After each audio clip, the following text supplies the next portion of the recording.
يرجون تجارة لن تبور. Assalamualaikum warahmatullahi wabarakatuh. Alhamdulillahirabbil alamin wassalatu wassalamu ala asrofil anbiya'i wal mursalin. Amma ba'd, rekan-rekan sekalian, alhamdulillah pada pekan yang pertama dari bulan Februari ini kita bisa kembali berkumpul mengisi waktu untuk siraman kalbu kita, di antaranya yaitu mengenal ajaran Islam sedikit demi sedikit. Dan pada kesempatan kali ini kita masuk tema untuk sirah atau sejarah Islam, yaitu pembatalan tabanni. Apa itu tabanni? Kalau bahasa kita adalah anak angkat. Jadi dahulu orang-orang jahiliyah itu ketika mengangkat anak, mengangkat anak itu sampai di level saling mewarisi. Ya, dahulu, jadi dulu di sekitar Mekah, sekitar Mekah itu ada pasar Hubazah. Pasar Hubazah ini memang identik untuk menjual para budak-budak dari Habasyah. Habasyah itu wilayah Afrika. Jadi memang rata-rata budak-budak itu memang banyak dari sana. Sehingga pasarnya pun dikenal dengan pasar Hubazah, yaitu pasar orang-orang Habasyah. Biasanya yang namanya budak itu nggak mesti orang dewasa.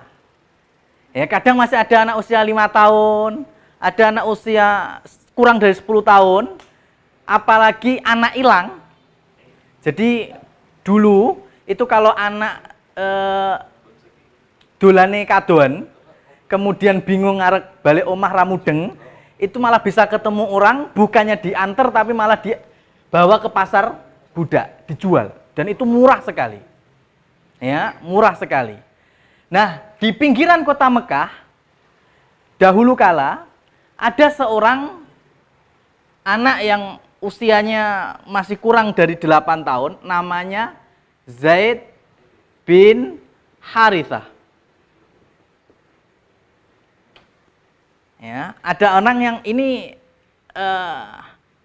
kurang dari 8 tahun usianya. Zaid bin Harithah ini diajak oleh ibunya, tapi dalam perjalanan yang namanya anak kecil pengen sliweran, pelayon dan lain sebagainya, sehingga Zaid terpisah dengan rombongan. Semakin jalan jauh, semakin jauh, semakin jauh, sampai akhirnya Zaid pun bingung. Kemudian ada kafilah-kafilah dagang ngambil dia, bukan kembalikan kepada keluarganya, malah dibawa ke sini. Ya, dibawa ke sini, ya, dijual di pasar budak. Ya, namanya nggak modal kan, nggak kulaan ini kafilah dagangnya ini. Langsung dapat bocah gitu, bawa ke pasar budak, dan saat itu kurang lebih hanya di 400 dirham. Murah sekali, berarti 400 kali 70 berapa, Mas?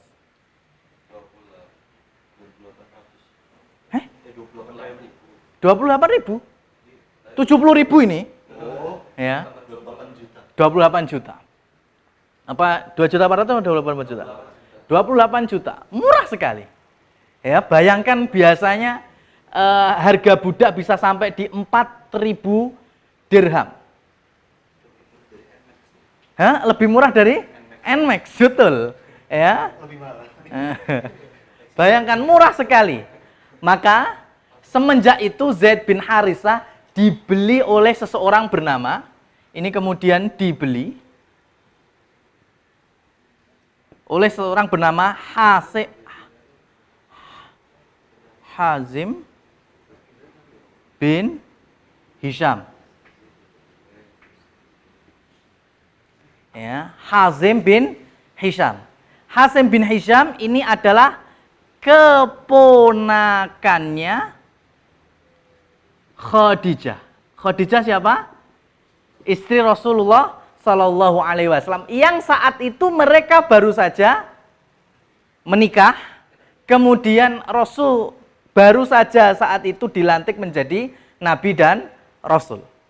Jadi Hazim bin Hizam itu sangat cinta sama bibinya ke Khadijah, mengetahui bibinya masih kurang budaknya, maka sama Hazim Zaid bin Harisah dikasihkan ke Khadijah. Bisa paham ini enggak urutannya? Jadi Zaid bin Harisah dibeli siapa? Hazim.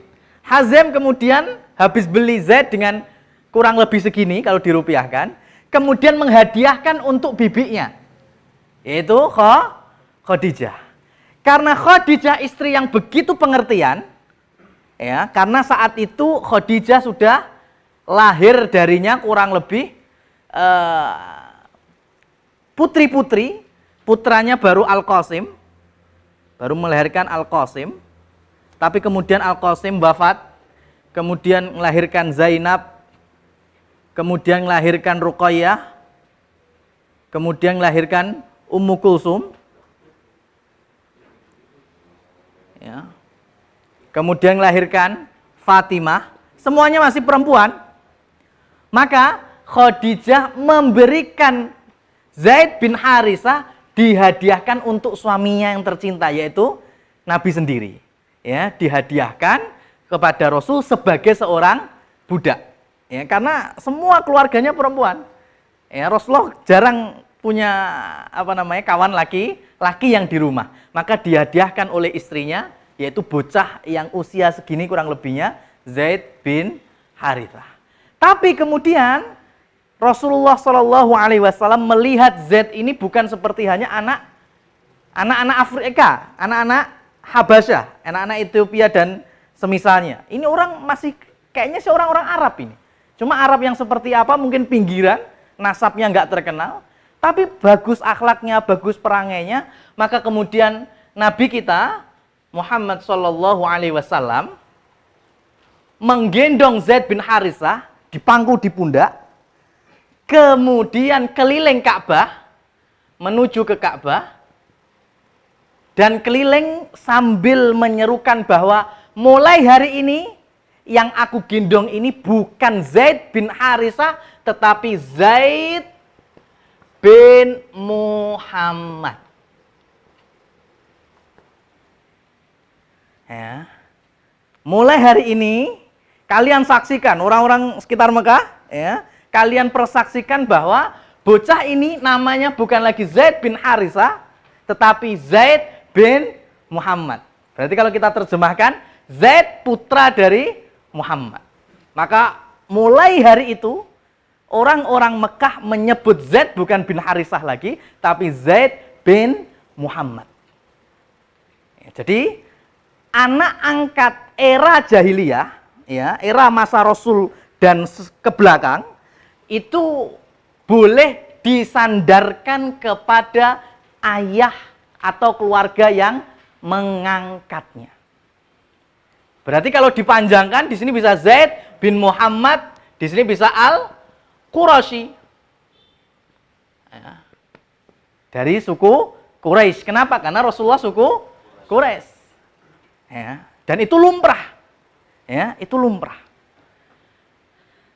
Berjalan terus bertahun-tahun sampai Rasulullah Shallallahu Alaihi Wasallam semakin dewasa Zaid, ya, usianya mulai menginjak balik 15 tahun, 16 tahun, kemudian ditawari, wahai Zaid, putraku, karena masih dianggap putra, sudah saatnya kamu nikah. Ya, maka aku akan menikahkanmu. Kemudian Rasulullah Shallallahu Alaihi Wasallam menemui seorang perempuan bangsawan namanya Zainab binti Jahshin. Ini orang Quraisy. Zainab binti Jahshin. Ini perempuan bangsawan. Rasulullah melamarkan, wahai Zainab, aku melamar engkau. Ya, Zainab pertama senang. Kenapa? Karena dilamar oleh oleh seorang yang bernama Muhammad. Muhammad Quraisy, nasabnya tinggi. Meskipun Zainab saat itu belum masuk Islam, tapi kalau dinikahi oleh orang bernama Muhammad, welcome. Ya, karena orang yang mulia, akhlaknya semuanya tahu bagaimana jujurnya Rasulullah. Tapi Rasulullah kemudian ngasih koma, bukan untukku tetapi untuk anakku Z. Kira-kira gimana? Tetap menerima atau tetap menolak? Tetap menolak atau nolak? Yang mana kira-kira? Nolak. Pertama, nolak. Alasannya nggak perlu dipanjang lebarkan. Zainab tahu aku siapa? Bangsawan. Zaid masuk ke kota Mekah dalam kondisi budak. Ya, dalam kondisi budak. Tapi kemudian lambat laun Zainab ini mulai tertarik dengan Islam sehingga kemudian menjadi muslimah. Kemudian di dalam syariat Nabi yaitu Muhammad SAW harus ditaati. Maka kemudian Zainab akhirnya menyetujui untuk dinikahkan dengan Zaid bin Muhammad saat itu. Maka kemudian Rasulullah pun menikahkan Zaid bin Harisah yang saat itu Zaid bin Muhammad dengan Zainab bintu Jahsin. Dan itu berlangsung tidak lama. Dan peristiwa ini sudah ada di masa Rasulullah SAW hijrah di Madinah. Tepatnya pada tahun ke-5 Hijriah. Ke-5 Hijriah.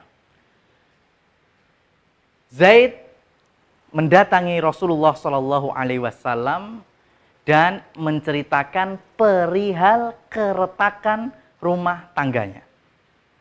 Ya, perihal keretakan rumah tangganya. Kemudian bisa dilihat nanti di dalam Al-Quran, surat Al-Ahzab, ya, ayat ke-41. Di situ Allah berfirman, yang ini ucapan Rasulullah, amsik alaika zaujak.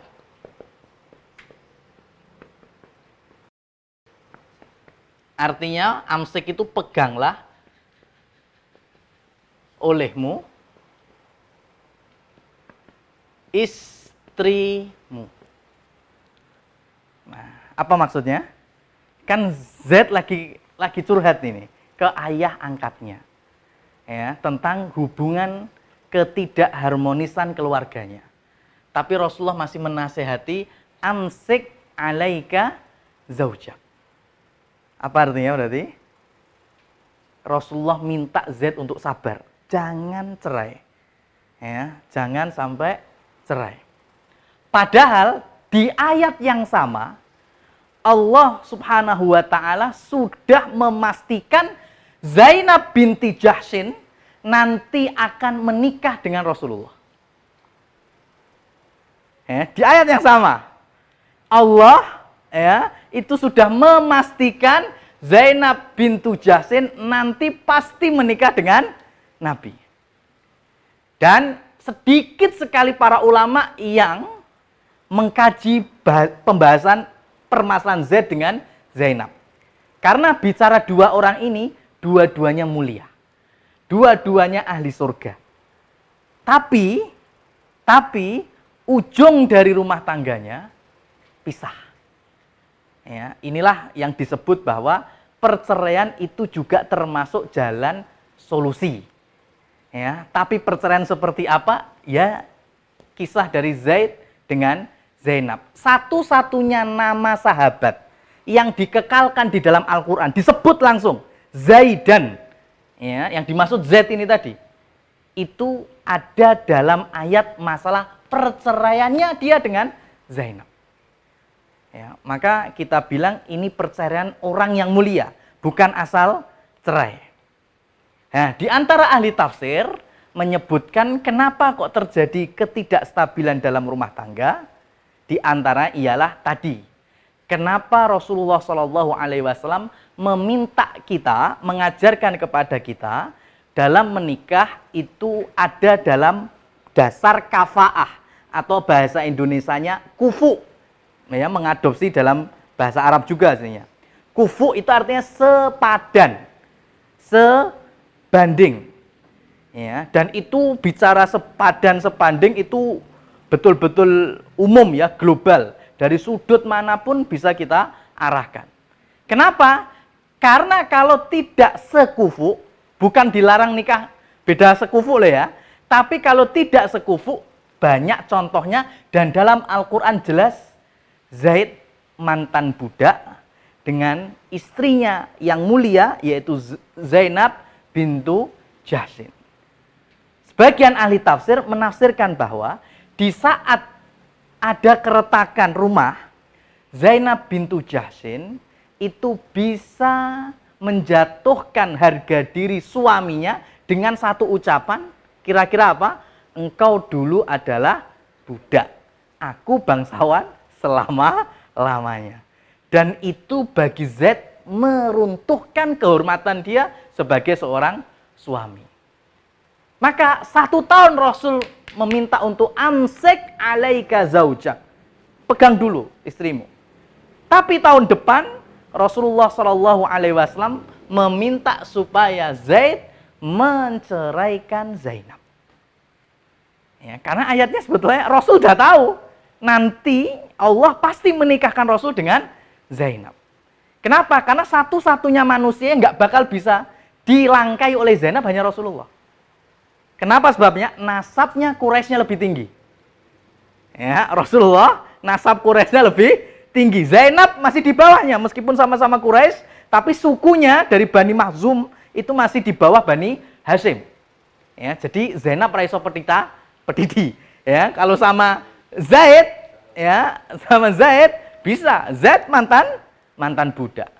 Tapi pada intinya adalah ketika Rasulullah Shallallahu Alaihi Wasallam meminta Zaid untuk pisah dengan Zainab, kemudian Rasulullah Shallallahu Alaihi Wasallam dengan perintah Allah menunggu Zainab sampai 3 kali haid, 3 kali suci, ya. Kemudian Allah memerintahkan supaya menikahi Zainab. Kira-kira omongan orang Mekah gimana jatuhnya? Ya, narasinya gimana? Muhammad menikahi mantan istri anak angkatnya. Ini narasi yang ada. Muhammad ya menikahi mantan istri anak angkatnya, dan ini aib di masyarakat Arab saat itu. Ya, termasuk bejat gitu loh. Ya, karena anak angkat itu sama dengan anak asli, ya, karena sampai saling mewarisi. Nasabnya sampai disandarkan. Tetapi inilah kesempurnaan Islam, karena Allah sedang memberikan hukum untuk syariat yang sempurna ini, yaitu di dalam Al-Ahzab ayat ke-5 dan ke-6,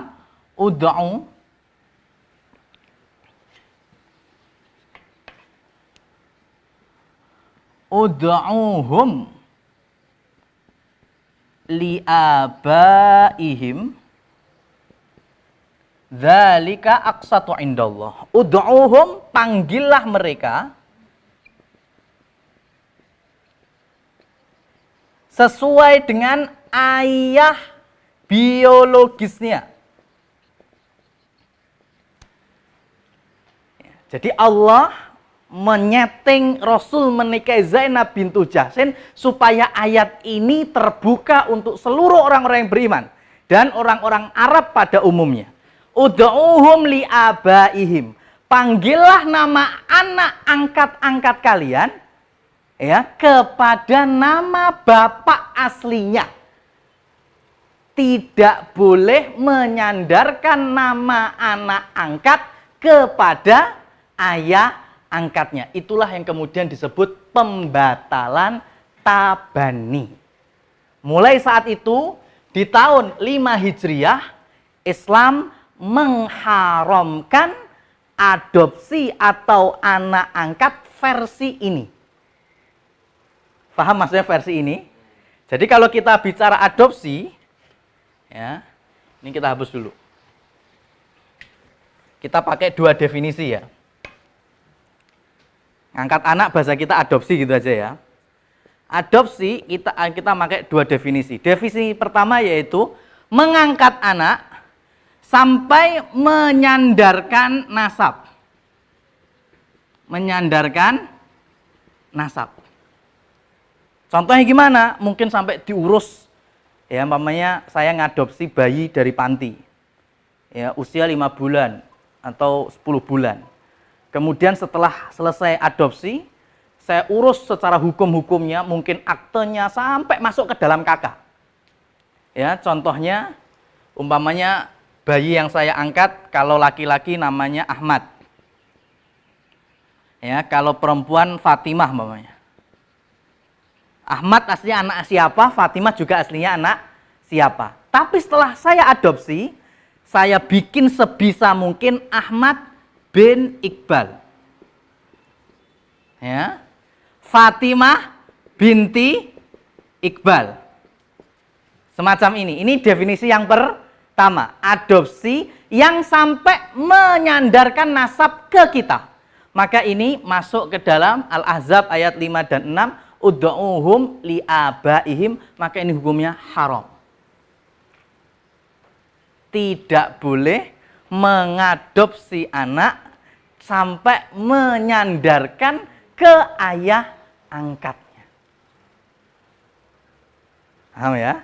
Bisa dipahami ya? Nah.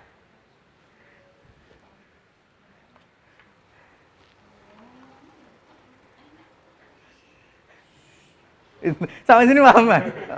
Ini paham nggak? Paham ya. Sekarang definisi yang kedua, adopsi dalam arti mengangkat anak, mengangkat anak. Contoh nih, Ahmad saya angkat, Fatimah saya angkat, tapi tidak sampai menyandarkan. Contohnya Ahmad secara data, pamanya di panti asuhannya ternyata punya bapak, namanya Ahmad bin Hasan. Ya, Ahmad bin Hasan. Fatimah umpamanya putri dari Pak Ismail, berarti Fatimah binti Ismail. Ya, maka kedua bayi ini saya adopsi, kemudian masuk ke rumah saya dan seterusnya saya pelihara dengan baik dan seterusnya, maka ini tidak masuk dalam keumuman ayat di atas. Kenapa? Karena nantinya kita akan menceritakan sesuai dengan perkembangan mereka. Kan nggak mungkin bayi 1 tahun, ya kan, kamu itu namanya Ahmad bin Hasan, seorang mudeng lagi opo ya, kan ya nggak mungkin. Artinya sesuai dengan tumbuh kembangnya, nanti kita akan kenalkan bahwa kamu ini bukan anak kandung kami, kamu punya ayah kandung asli, dan seterusnya. Ya, maka hal yang semacam ini diperbolehkan. Ya, halal, nggak masalah. Koma, tapi harus perhatian dalam masalah dua yang terbesar. Yang pertama yaitu mahram, yang kedua adalah aurat. Ya. Harus diperhatikan yang ini. Yang pertama adalah kemahroman, yang kedua adalah aurat. Karena masalahnya bukan ketika Ahmad usia 10 bulan. Bukan masalah Fatimah usia masih kurang dari 1 tahun. Masalahnya ketika Ahmad 15 tahun berikutnya berapa usianya? 15 tahun 10 bulan kan berarti gitu. Fatimah juga gitu. Ya. Fatimah juga demikian. Usia Fatimah berarti 15 tahun sekian bulan. Masalahnya Ahmad di usia 15 sudah balik. Fatimah di usia 15 juga sudah balik. Usia mulai 0 tahun sampai mungkin ya bisa jalan, bisa lari-lari dan seterusnya, itu saya peluk-peluk, saya timang-timang, begitu juga Ahmad oleh istri saya dipeluk-peluk, ditimang-timang. Dan seterusnya, masalahnya ada ketika mereka sudah balik. Kalau Ahmad dengan saya, nggak masalah. Kena podo lanangi. Masalahnya Ahmad dengan istri bagaimana? Mahram bukan? Bukan. Anak angkat telah dijelaskan di situ bukan mahram. Orang asing dan tidak saling mewarisi. Begitu juga Fatimah. Ya, Fatimah ketika sudah balik sama istri nyantai aja. Ya, masih sama-sama perempuan. Masalahnya sama saya gimana? Ya, masalahnya sama saya gimana? Kalaupun ternyata saya naksir sama Fatimah, boleh nggak nikahi? Boleh apa nggak nikahi? Boleh saja. Kenapa? Karena Rasulullah menikahi Zainab bintu Jahsyin sebagai pembatal bahwa meskipun Zainab adalah mantan istri anak angkatnya, tapi anak angkat dalam Islam mulai semenjak ini sudah nggak ada hubungan kenasaban dan kemahraman. Maka Allah langsung berikan contoh langsung Rasulullah menikahi Zainab bintu Jahsyin sehingga Zainab bintu Jahsyin masuk ke dalam deretan Ummahatul Mukminin, istri-istri Rasul yang kita senantiasa mengucapkan setelah namanya radhiyallahu taala anha. Ya, itu langsung Allah berikan contoh Nabi Muhammad. Ya, jadi kalau pengen mengadopsi, ya dua perkara ini harus dijaga. Nah, terus gimana? Susah, nggak ada solusi. Ada. Di antara solusinya adalah pengen ngadopsi anak cowok atau anak cewek dulu. Ya, kan mesti ada rencana, makanya kan seperti itu. Mama pengen ngangkat anak, kita pengen anak bayi laki-laki atau bayi perempuan. Kalau pengen bayi laki-laki, usahakan dari keluarga istri. Kalau pengen ngadopsi bayi laki-laki, usahakan dari saudara istri. Contohnya, saya pengen ngadopsi bayi laki-laki. Istri saya punya saudara-saudara, punya kakak-kakak, simbak-simbak. Kemudian di antara mereka ada yang hamil dan melahirkan. Kira-kira ketika ada bayi yang lahir dari saudara istri saya, contohnya bayi yang namanya Ahmad tadi. Ahmad dengan istri saya apa? Hubungannya Ahmad sama istri saya apa? Ya, hubungannya keponaan. Istri saya bibinya Ahmad keponakan istri saya. Maka ketika kami berdua sepakat untuk ngadopsi Ahmad dan diizinkan oleh ipar saya atau salah satu dari saudara istri, kemudian Ahmad masuk ke rumah saya, ya, saya adopsi dia, kita pelihara dengan baik sampai Ahmad dewasa, sampai Ahmad balik, kira-kira aman atau tidak? Aman. Kenapa? Karena Ahmad usia 1 tahun masih dilus-lus sama istri, usia 15 tahun, 20 tahun dilus-lus sama istri nggak masalah. Kenapa? Karena ada hubungan keponakan dan bibi, mahram selama-lamanya. Ya. Dan bagi saya, Ahmad sama-sama cowok, aman. Begitu juga sebaliknya, pengen ngadopsi bayi perempuan, contohnya pengen ngadopsi bayi Fatimah. Sebisa mungkin diambil dari keluarga suami. Contohnya berarti kalau pengen bayi perempuan cari dari keluarga saya sebagai suaminya. Saya punya adik saya punya bayi namanya Fatimah. Saya minta izin untuk saya adopsi dan diizinkan. Maka ketika Fatimah ya, umpamanya usia 1 tahun, usia 2 tahun masih bisa saya bonceng. Ya, saya peluk-peluk nggak masalah. Usia 15 tahun, usia 25 tahun, Fatimah saya sisirin masih boleh? Boleh, halal karena saya pamannya. Begitu juga ketika Fatimah ketemu istri, aman karena sama-sama perempuan. Ini salah satu bentuk solusi ketika pengen ada rencana untuk adopsi. Karena pada hakikatnya adopsi di dalam pemahaman masyarakat Arab itu cuma yang pertama. Kalau definisi yang pertama jelas Islam sudah mengharamkannya. Tapi kalau definisi di Indonesia kan bisa definisi yang kedua. Kalau definisi kedua silahkan, nggak masalah. Tapi hati-hati dengan dua perkara ini. Bisa dipahami? Ada yang bulat, ada yang ditanyakan. Ya. Monggo. Oh ya, pripun?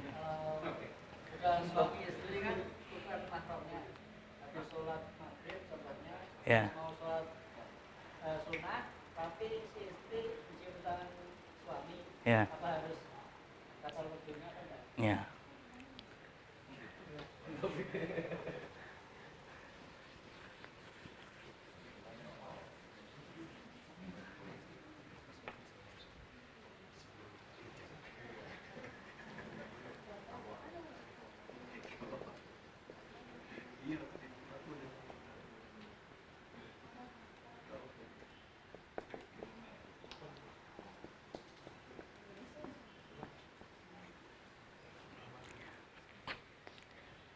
Mahram itu terbikin karena tiga perkara. Ya, mahram itu terbikin karena tiga perkara. Karena ada pertalian nasab, karena ada pertalian nikah, karena ada pertalian persusuan. Kalau nasab gak usah ditanyakan. Ya.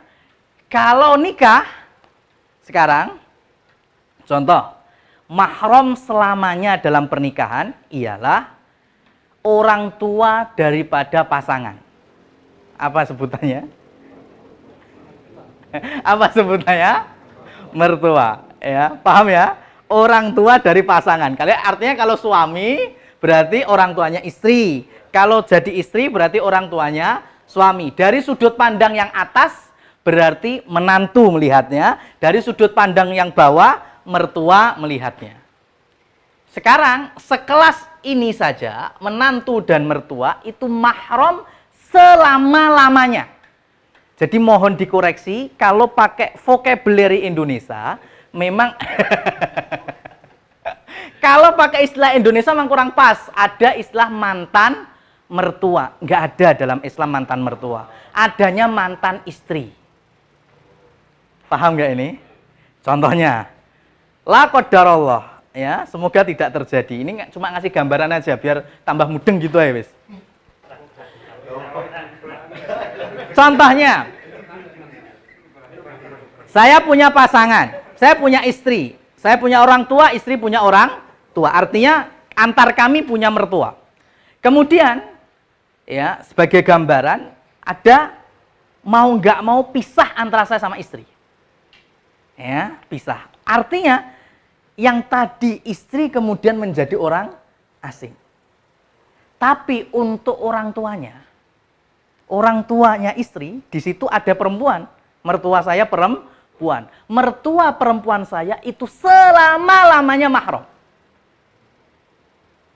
Ya, jadi meskipun saya sudah nggak ada hubungan sama istri, tapi kalau mertua perempuan saya ke Solo, minta diantar kemanapun hanya berdua mamanya, maka halal hukumnya boleh.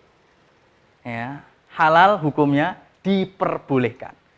Ya, mertua saya, yang laki-laki mamanya sudah naik haji, yang perempuan belum naik haji. Ya, kemudian bingung ketika ngajak suaminya, wah sudah fisiknya udah mamanya nggak kuat.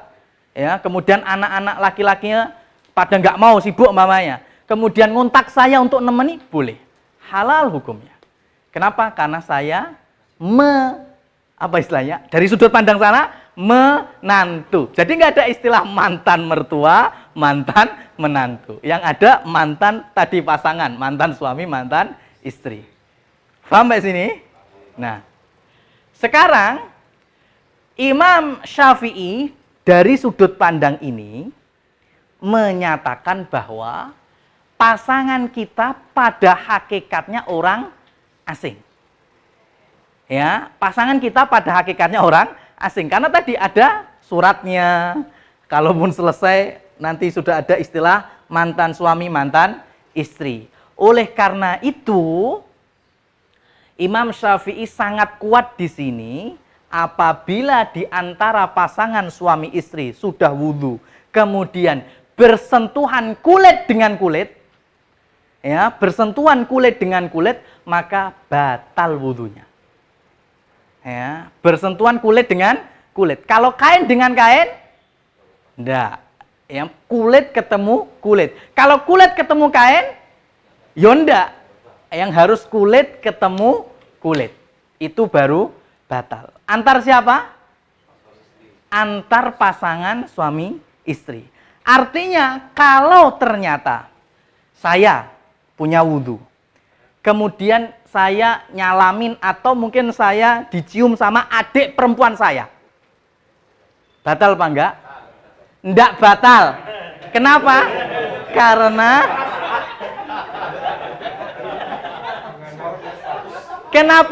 Karena antara saya dengan adik saya mahram selama-lama dari sisi nasab. Jadi yang mahram selama-lamanya bersentuhan kulit dengan kulit tidak membatalkan wudhu. Dan itu pun yang difahami oleh Imam Syafi'i. Jadi Imam Syafi'i itu yang paling beda dengan 3 imam yang lainnya hanya untuk pasangan suami istri. Kenapa? Karena itu tadi. Karena istri ataupun suami aslinya orang asing. Ya. Itu pendapat kuatnya Imam Syafi'i. Tapi beliau satu-satunya. Ya, karena kita di Indonesia memakai mazhab beliau, jadi memahami semacam ini nggak salah. Cuma salah ketika yang lainnya digebyak uya. Ya itu tadi contohnya, kalau saya laki-laki, kemudian saya nyalami adik perempuan saya, batal nggak wudhu saya? Batal, karena perempuan. Nggak kayak gitu, Imam Syafi'i juga nggak kayak gitu, Pak. Ya, itu yang disebut digebyak uya. Imam Syafi'i itu hanya membahas antara suami sama istri. Kalau masih satu nasab nggak membatalkan. Ya. Tapi imam yang lain, Imam Malik, Imam Ahmad, Imam Abu Hanifah, antar suami istri juga tidak batal meskipun kulit ketemu kulit. Bahkan Rasulullah nyaris setiap masuk masjid sebelumnya mencium kening istri-istri beliau. Orang terima salaman ya, mencium kening istri-istri beliau. Maka dari sini suami istri tidak membatalkan wudhu. Ya.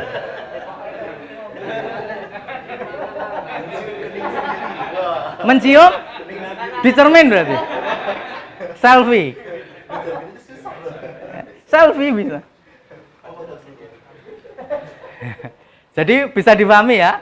Jadi mahram itu karena ada nasab. Nasab itu banyak sekali. Intinya dari atas ke atas kita itu semua nasab. Kita punya orang tua, ayah, ibu, kakek, nenek, buyut, canggah, udek suwer sampai itu ya. Ya, yang kesekian itu. Ya kan, udek suwer, ya. Itu semuanya mahram selama-lamanya. Ya, mahram selama-lamanya. Dalam An-Nisa ayat ke-22, hurrimat alaik wala tankihu ma nakaha aba'akum. Jangan menikahi perempuan-perempuan yang telah dinikahi oleh ayah-ayah kalian. Lihat, ini bahasa firman Allah ya. Allah tidak menyebut ojo menikahi ibu kalian, nggak seperti itu loh. Jangan menikahi perempuan yang dinikahi oleh ayah kalian. Iya maksudnya. Iya maksudnya. Bisa dipahami apa enggak? Jangan menikahi, ada lampunya, lampu lekteng.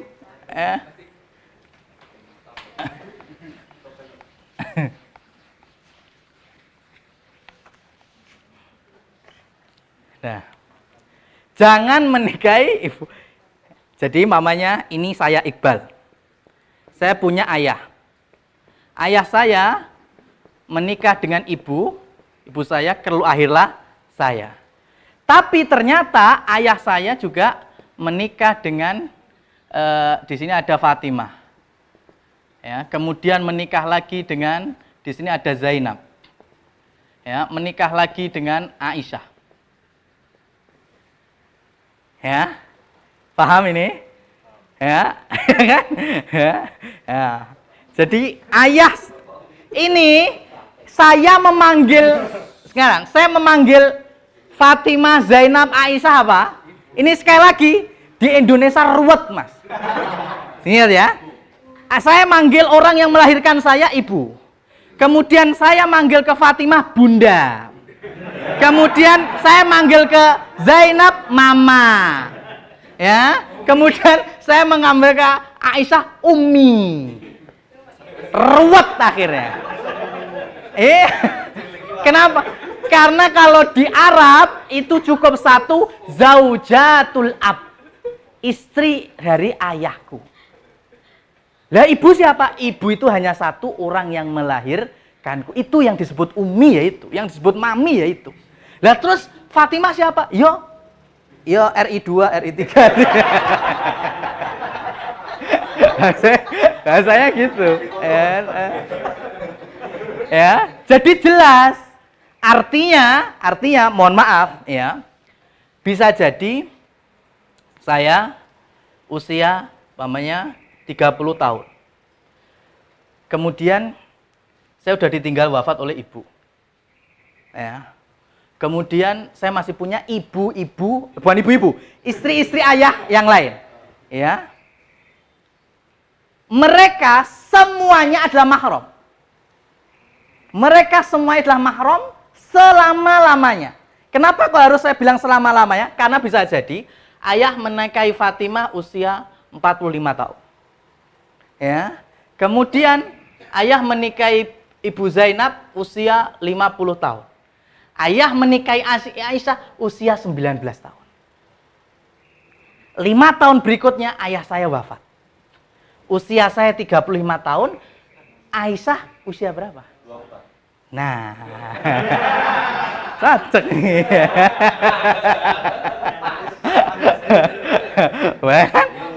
Kan namanya kasus, bisa jadi kan?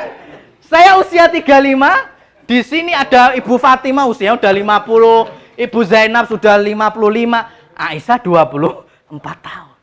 Maya nih, warisan bagi-bagi aku pengen sing iki wae lah rapopo. Itu syariat zaman sebelum Nabi Muhammad, iya. Jadi mantan istri ayah itu bisa jadi warisan. Itulah kemudian dalam An-Nisa ayat 22 langsung diharamkan. Kalian dilarang menikahi wanita yang telah dinikahi oleh ayah-ayah kalian. Ini maksudnya.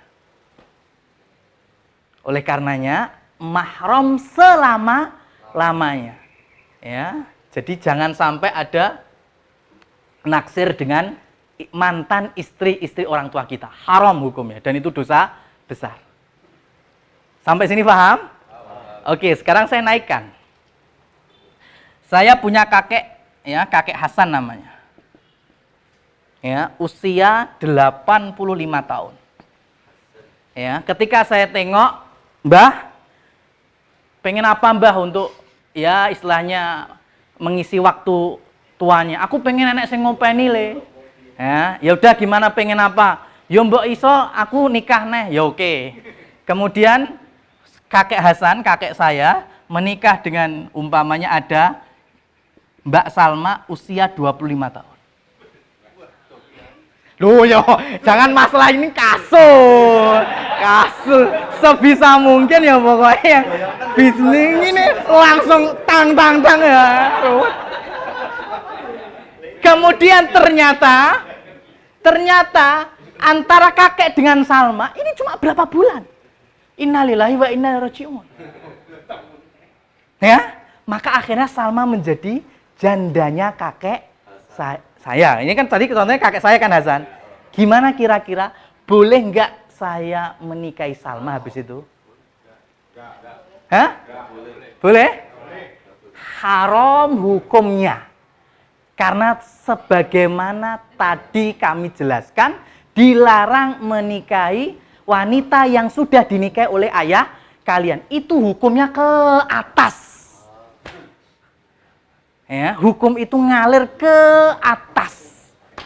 Jadi Salma meskipun usianya masih kinyis-kinyis, ini tetap mahram saya selama-lamanya.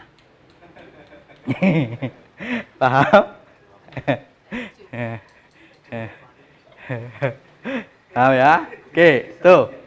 Yang kedua tadi ada karena hubungan nikah mertua mahram selama-lamanya, ada namanya mahram muakkad, mahram temporary. Siapa itu? Ipar. Ipar itu dilarang menikahi dua saudara secara langsung. Nggak boleh. Umpama ya, saya menikah dengan istri. Istri punya mbak-mbak atau punya adik-adik perempuan. Saya nggak bisa menikahi istri plus mbak siji tambah. Nggak boleh. Haram hukumnya. Ya. Saat saya masih dengan istri, maka kakak perempuan istri saya itu haram untuk saya nikahi. Ya, itu namanya ipar saya. Tapi kalau suatu saat bisa jadi istri kita pisah atau wafat, maka saya terbuka hukum halal untuk menikahi saudarinya. Ini istilahnya turun. Ini istilahnya kalau di Indonesia turun ranjang. Ya.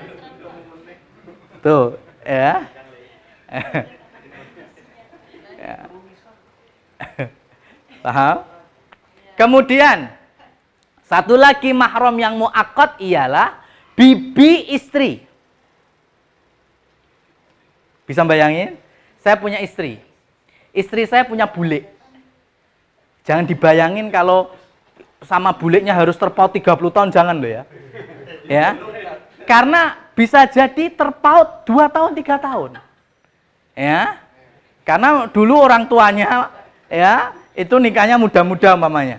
Jadi saya punya istri, kemudian istri saya punya bule, usianya nggak jauh beda.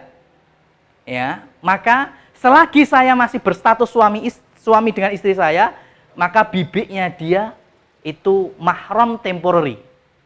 Artinya ketika terjadi perpisahan, cerai ataupun wafat, maka saya boleh menikahi bibiknya. Itu.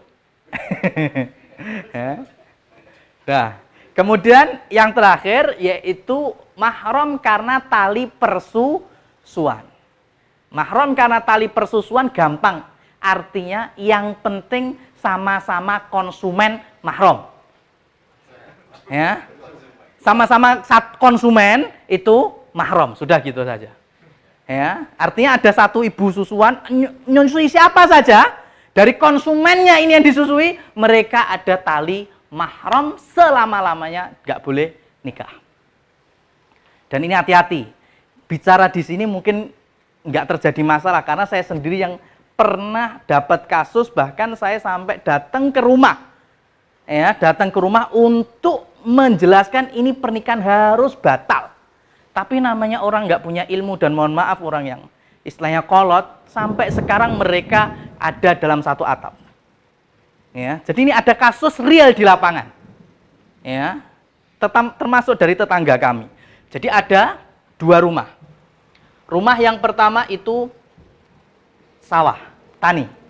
Rumah yang kedua pegawai. Akhirnya mereka Allah takdirkan hamil nggak terlalu jauh bedanya dan melahirkan juga nggak jauh beda waktunya. Sehingga yang di sawah melahirkan, yang pegawai melahirkan. Yang pegawai kan dapat cuti lumayan. Yang sawah kan nggak punya cuti. Sepenting anak awake waras langsung mau nggak mau harus turun ke sawah. Maka ketika orang ini sudah merasa sehat dan harus turun ke sawah, maka si rumah ibu yang sawah ini menitipkan bayinya ke sini.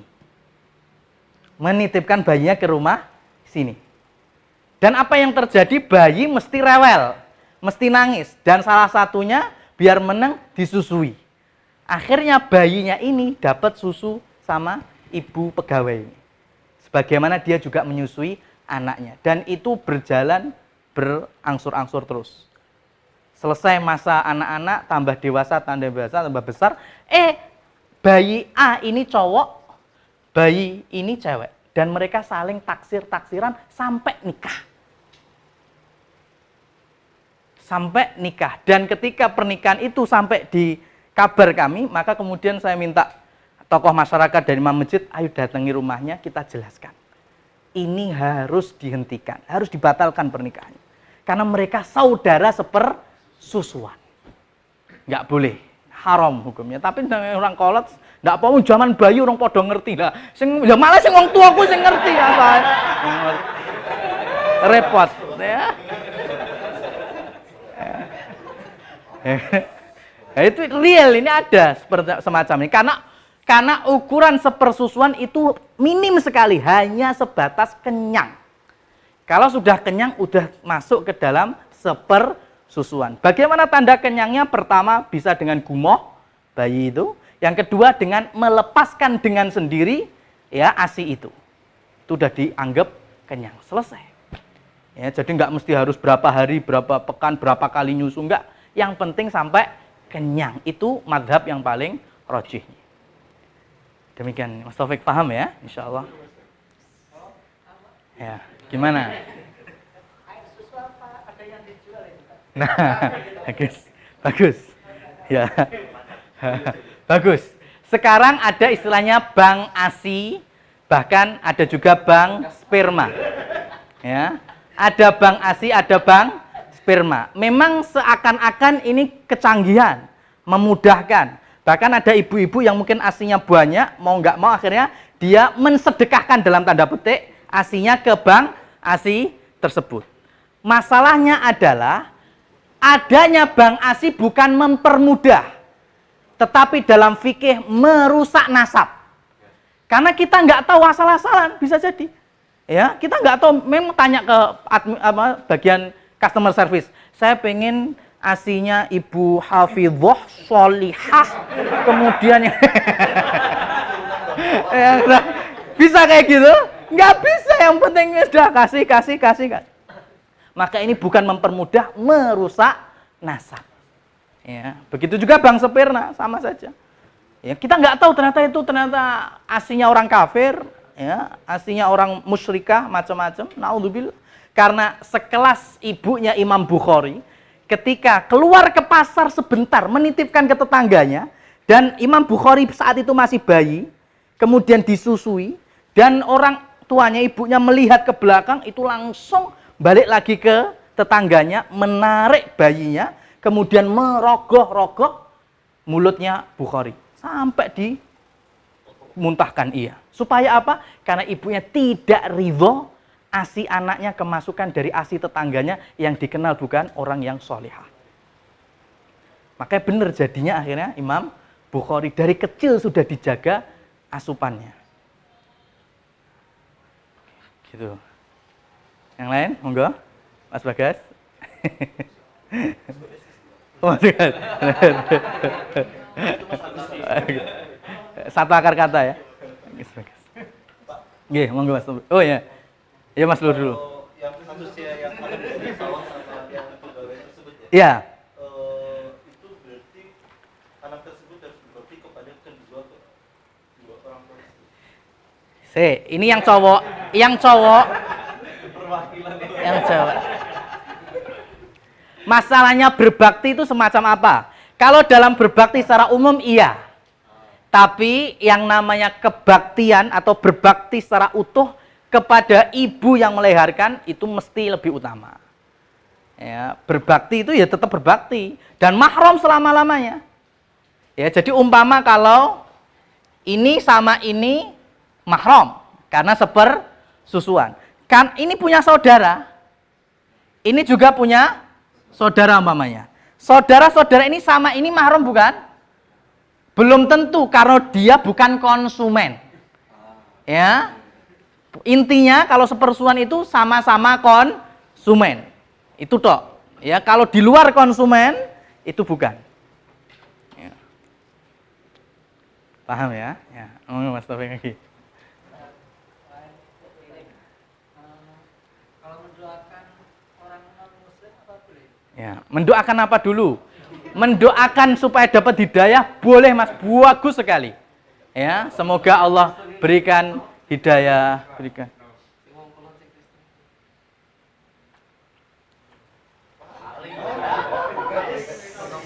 Ya. Nah, pokoknya kalau mendoakan supaya dapat hidayah boleh. Mendoakan supaya Allah bukakan pintu hatinya, mengenal Islam, menikmati iman, boleh-boleh saja. Ya, bahkan di di mana itu? Banyudono, Boyolali itu ada pembangunan musola yang salah satu donaturnya orang Nasrani. Kemudian datang ke pesantren, ke ukhuwah, kemudian ketemu saya, tanya gimana? Maka sah. Orang Nasrani mensedekahkan duitnya untuk masjid, musola, dan macam-macam, hukumnya boleh. Dengan catatan tidak ada modus di belakangnya. Ya kan bisa jadi mungkin memang seneng aja dia bantu, tanpa ada modus yang lain, itu sah-sah saja. Bahkan Imam Bukhari punya bab khusus dalam kitab Sahihnya. Boleh. Ada lagi, monggo. Ya. Ya.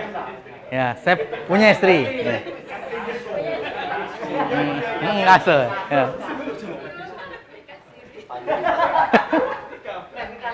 Punya istri. Oke, punya istri. Istri kan punya orang tua. Orang tua. Misalnya cerai. Yang cerai siapa? Orang tua istri. Mertua. Mertua cerai. Nah, ibunya nikah lagi sama bapak. Bapaknya siapa?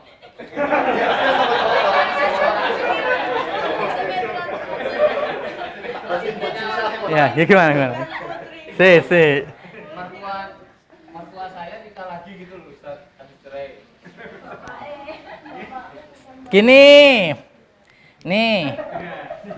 Punya istri. Istri kan punya ibu sama ayah. Ya, ini cerai. Ibu nikah lagi. Kemudian ibu nikah lagi sama suami baru. Apa yang ditanyakan? Suami punya anak lagi.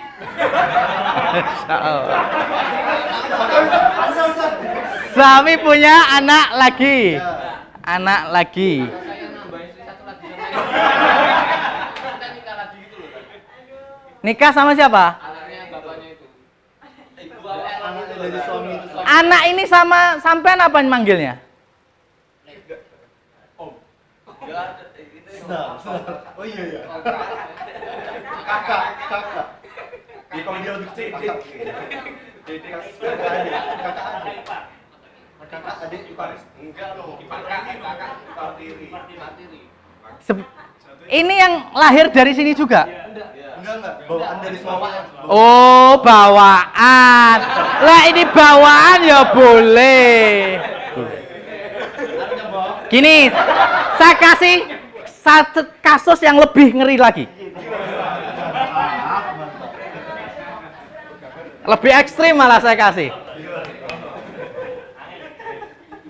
Saya punya rencana menikahi janda usia 40 tahun.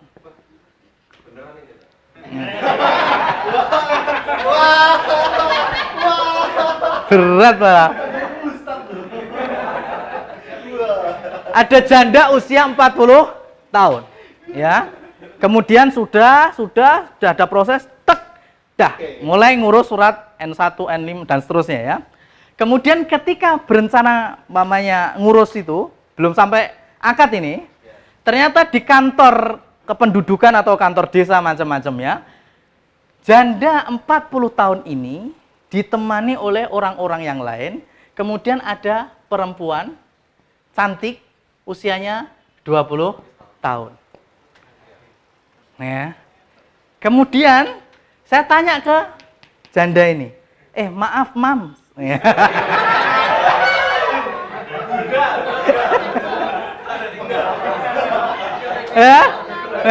Maaf. Ini siapa perempuan yang itu? Oh, itu anak saya dari suami yang dulu. Ya. Oh, mohon maaf. Saya sama itu aja. Ya, saya nggak jadi sama sampean. Gimana, boleh apa enggak? Sangat boleh. Sangat boleh. Sekarang levelnya naik. Saya sama janda 40 tahun sudah mulai akad di Masjid Fatimah. Ya, saya akad sama janda 40 tahun. Saya nikahi kamu, ya, nikah dengan fulanah dan seterusnya, sudah sah. Artinya saya suami janda 40 tahun. Ya. Berikutnya, sebelum saya sentuh janda ini, perempuan 20 tahun ini. Ya, ini siapa? Lu ini anak saya. Ya kan? Wah, nggak ngomong jak kemarin. Ya kan? Sudah, aku cerai kamu, aku cerai kamu, aku cerai 3 kali. Maka kemudian tercerai dan kemudian saya nikah, ini halal hukumnya. Kenapa? Belum selesai loh ya. Kenapa? Karena saya dengan janda 40 tahun sudah akad tapi saya belum menyentuhnya sama sekali. Beda urusannya ketika saya sama janda sudah akad dan sudah berhubungan, ya, kemudian melihat anak ya 20 tahun, ini siapa? Oh, ini anak saya dulu dan seterusnya. Wah, ngerti yang ngono. Lah ini sudah menjadi mahram saya selama-lamanya, nggak boleh saya nikahi. Maka pikir-pikir dulu sebelum menikah dengan janda. Siapa tahu anaknya. Gitu. Gitu.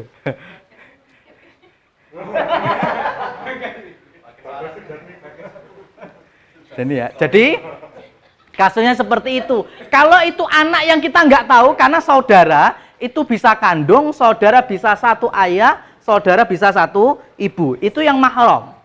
Tapi kalau tadi contohnya ya disebutkan anak gawan, itu anaknya siapa, made in siapa nggak tahu, asing sekali, maka itu boleh untuk dinikahi.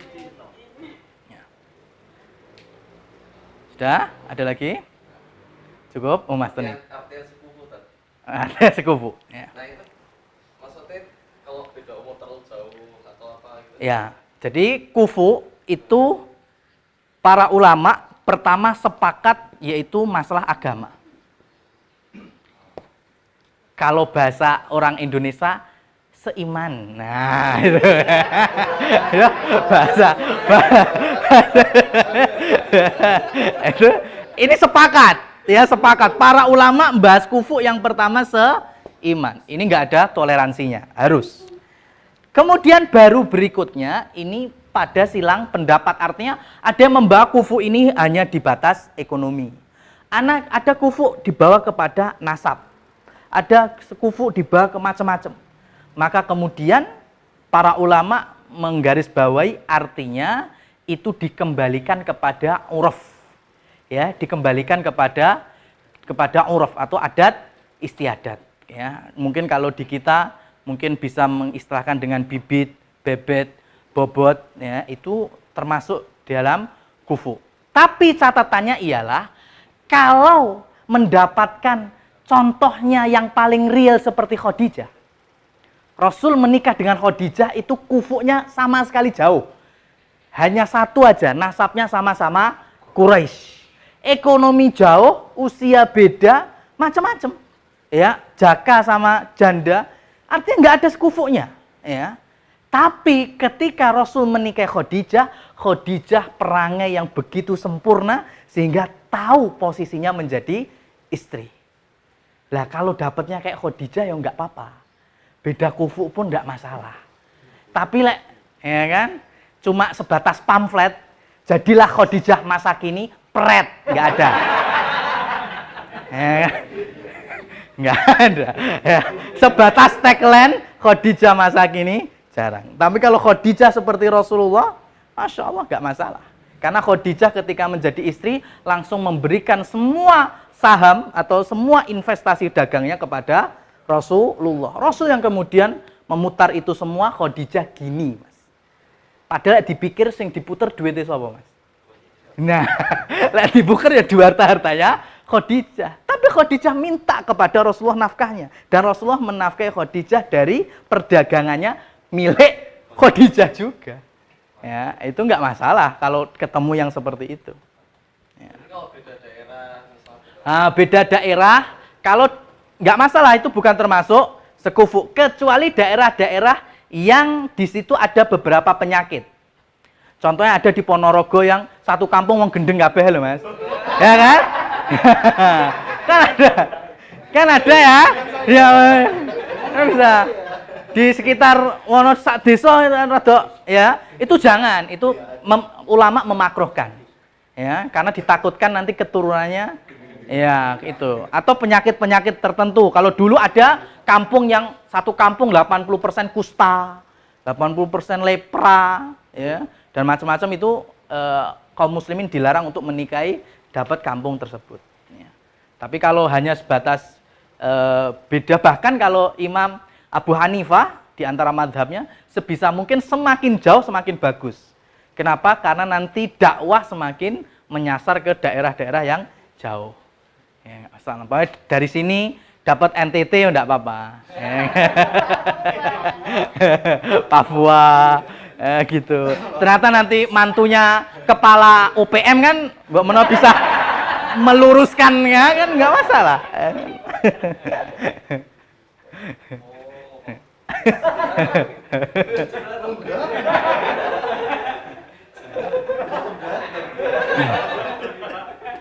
Sudah kita cukup insya Allah. Ya ini udah terakhir, biasa terakhir. Closing. Ya. Mangga. Silakan. Terkait pertanyaan Mas Taufik tadi kan, Iya. mendoakan non Muslim itu Iya. bolehnya hanya mendapat Hidayah, iya. Kalau orang yang sudah meninggal, bahwa saya kan mualaf, Iya. Muslim. iya, Muslim. Sekarang Muslim. iya. Iya. Tapi mbak saya non Iya. Muslim Iya. dan udah meninggal. Iya. Kita bisa Iya. mendoakannya gimana? Tanpa mengurangi ya kehormatan dari keluarga simbah sampean. Jadi anak cucunya yang sudah merasakan iman itu terlarang untuk mendoakan kakek moyangnya yang tidak beriman. Dan itu mohon maaf contohnya bukan kita, bukan siapa-siapa, langsung Rasulullah. Rasulullah ketika menghadapi pamannya meninggal, kemudian memohonkan ampun, Allah melarang untuk meminta ampun untuk pamannya. Jadi contoh langsungnya itu Rasulullah. Ya, banyak mas orang-orang wilayah pasar gede itu ya, yang generasi sekarang Muslim padahal ayah ibunya masih Kristen banyak, Katolik. Tapi ketika ada kajian mau nggak mau kita sampaikan, ya mau nggak mau sudah, ya sudah sekarang perbaiki dari Anda ke generasi berikutnya. Yang lain sudah itu, ya alhamdulillah kita bersyukur bisa merasakan Islam dan iman. Ya, jadi nggak boleh kita mendoakannya. Bahkan Rasulullah SAW ketika awal-awal hijrah, Rasul itu sempat mengajak Zaid bin Harisah itu ke makam ibunya Abwa. Ya, Rasulullah SAW sempat lama di situ sengaja karena itu adalah ibunya, tapi kemudian malaikat Jibril turun supaya Rasulullah cepat pergi dari sana. Ya, padahal Rasul nggak mendoakan, hanya pengen lama karena ini ibu yang melahirkannya. Tapi kemudian malaikat Jibril memberikan wahyu supaya Rasulullah bersegera untuk meninggalkan makam ibunya itu. Wallahu a'lam bishawab. Semoga bermanfaat. Aku qouli hadza, subhanakallahumma wa bihamdika, asyhadu an la ilaha illa anta, astaghfiruka wa atubu ilaik. Wabillahi taufiq wal hidayah. Wassalamualaikum warahmatullahi wabarakatuh.